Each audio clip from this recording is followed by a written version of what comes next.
Oke, Assalamualaikum warahmatullahi wabarakatuh. Bertemu lagi dengan saya, Yuni Puspitasari. Kemarin kita sudah membahas tentang materi mempertahankan kemerdekaan Indonesia dan selanjutnya akan membahas tentang respon dunia internasional terhadap kemerdekaan Indonesia. Belanda berkali-kali menolak kemerdekaan Republik Indonesia.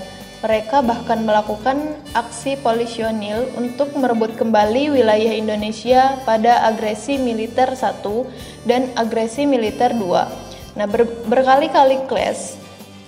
Berlangsung juga perundingan melalui jalur senjata maupun jalur diplomasi. Nah, jalur diplomasi di sini ada Linggarjati, Renville, Perjanjian Rumroyen, hingga Konferensi Meja Bundar. Setelah itu, pihak Belanda berkali-kali melakukan aksi polisionil dengan alasan ingin menertibkan kondisi keamanan Hindia Belanda dari para pemberontak. Maka nggak heran ya, Belanda kembali untuk alih-alih menertibkan. Selanjutnya, Belanda baru mengakui kedaulatan Republik Indonesia berkat resolusi Konferensi Meja Bundar pada tahun 1949.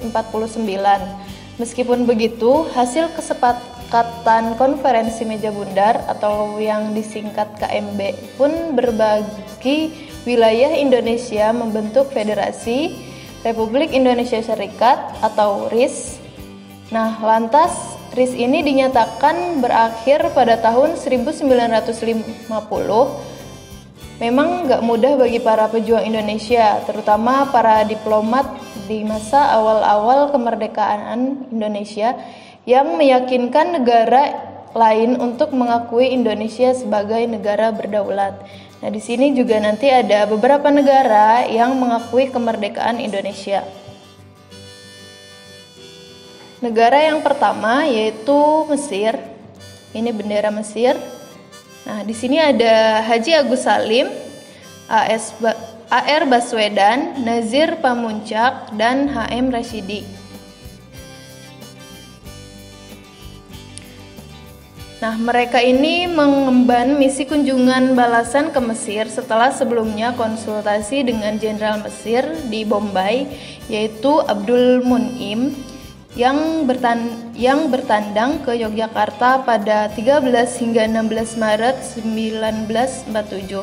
Nah, kunjungan Mun'im tersebut menurut A.R. Baswedan pada buku Abdurrahman Baswedan dengan judul Karya dan Pengabdiannya mewakili Mesir dan mengemban pesan Liga Arab yang berisi dukungan terhadap kemerdekaan Indonesia. Namun Mun'im ini menyampaikan pesan tersebut kepada Presiden Soekarno pada 15 Maret 1947. Setelah kunjungan Mun'im tersebut, keempat delegasi Indonesia ini kembali menuju ke Mesir dan kedatangan mereka bahkan mendapat atensi besar surat kabar Mesir. Nah, sehari kedatangan mereka, menurut A.R. Baswedan, koran terbesar di Kairo yaitu Al-Ahram memuat foto delegasi RI. Kehadiran keempatnya mendapat sedikit ganjalan saat jadwal seharusnya melakukan penandatanganan kesepakatan persahabatan. Ternyata pihak Belanda melalui Duta Besar Belanda di Mesir sempat terlebih dahulu menemui PM Noraksi untuk menyampaikan keberatan mengenai sikap pemerintah Mesir terhadap Indonesia. Kemudian Duta Besar Belanda tersebut mengingatkan mengenai kerjasama ekonomi Belanda dan Mesir, juga mengancam akan menarik dukungannya terhadap Mesir bila tetap mendukung Indonesia. Tetapi Perdana Menteri Noraksi tak gentar dengan ancaman tersebut. Ia tetap menerima 4 delegasi RI dan tetap melangsungkan penandatanganan perjanjian persahabatan sekaligus pengakuan kemerdekaan Indonesia. Selanjutnya ada respon dari negara India, di mana hubungan Indonesia dan India dari sisi kebudayaan memang sudah terjalin lama ya. Namun secara politik, kontak pertama tokoh pergerakan kedua negara ini pada Kongres Internasional yaitu menentang kolonialisme di Brasil pada tahun 1926 dan 1927.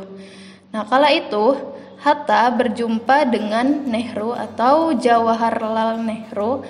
Nah, hubungan tersebut terus berlanjut hingga masa revolusi. Nah, India ini secara masif muncul sebagai sahabat terdepan Indonesia dalam memperjuangkan kemerdekaan. Kedua negara sama-sama berjuang menghadapi imperialisme Belanda dan Inggris. Dukungan kedua negara ini terjalin baik karena keduanya memiliki pandangan politik yang serupa. Nah, setelah merdeka, Indonesia mengirimkan bantuan ke India berupa beras sebanyak 500.000 ton.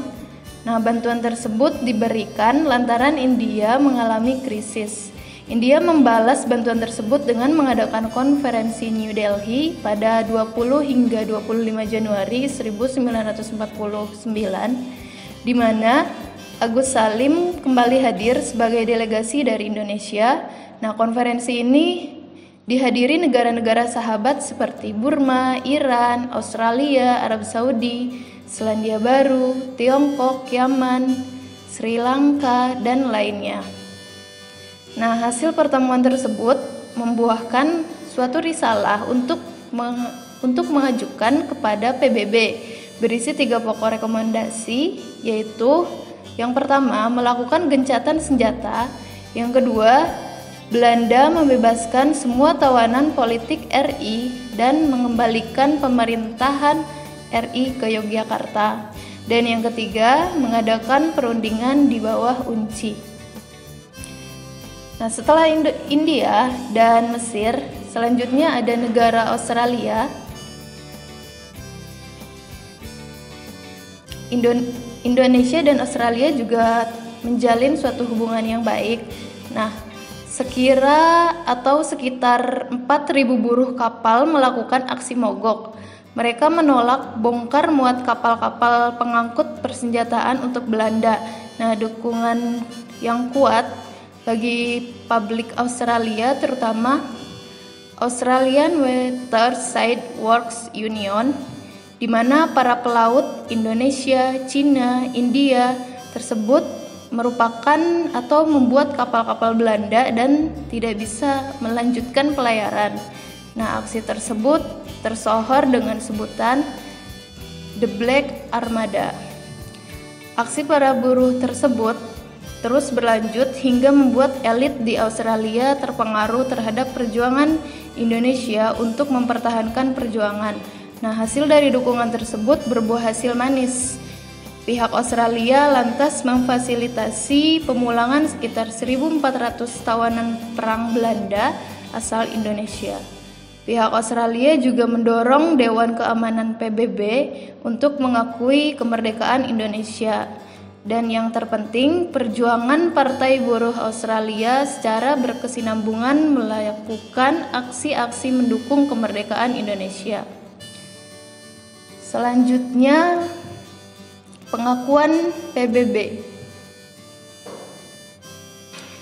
di mana peran PBB dalam sejarah Indonesia terutama pasca kemerdekaan lebih banyak mengurus penyelesaian masalah antara Belanda dan Indonesia.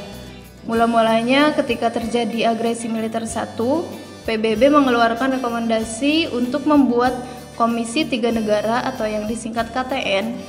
Nah, 3 negara berseteru memilih 1 negara untuk menjadi wakil, sementara 1 negara menjadi pihak netral untuk menyelesaikan pertikaian. Kemudian, Indonesia memilih Australia dengan delegasinya yaitu Richard Kirby.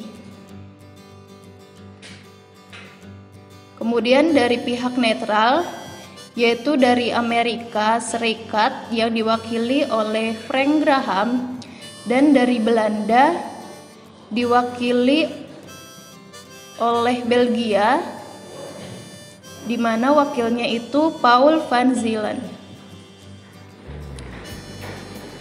Nah, KTN ini berhasil mengantar kedua negara serikat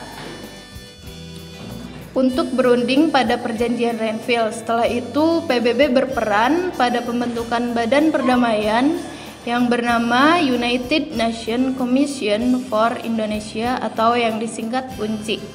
Nah, di sini ada tugas UNCI, di mana UNCI ini menggantikan KTN untuk membantu memperlancar segala bentuk perundingan antara Indonesia dengan Belanda. Nah, UNCI ini mempunyai peran yang pertama mengadakan perundingan Rum-Royem pada 7 Mei 1949, yang kedua mengadakan konferensi meja bundar di Den Haag, Belanda pada Maret 1949, mengundang delegasi Indonesia dan Belanda untuk mulai pembicaraan. Yang ketiga, mengadakan sidang pendahuluan yang diketahui oleh Mers Cochran atau wakil dari Amerika Serikat pada tanggal 17 April 1949. Yang keempat, berhasil membawa Indonesia Belanda ke dalam perundingan Rum-Royem. Dan yang kelima atau yang terakhir, mengawasi perundingan KMB pada tanggal 23 Agustus 1945.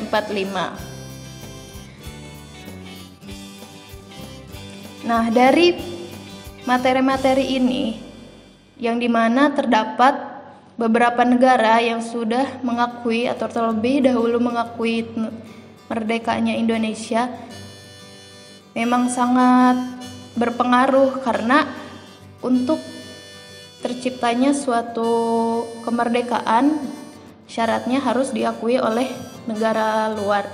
Nah, contohnya kemerdekaan Indonesia ini didukung oleh negara Mesir, India, Australia, dan PBB pun akhirnya ikut mengakui. Nah, materi kali ini cukup sekian. Mungkin kalau ada yang ingin ditanyakan di forum ataupun di grup kelas. Kurang lebihnya mohon maaf. Jangan lupa di like, subscribe, dan komen di channel SMA Martia Bakti Official. Wassalamualaikum warahmatullahi wabarakatuh.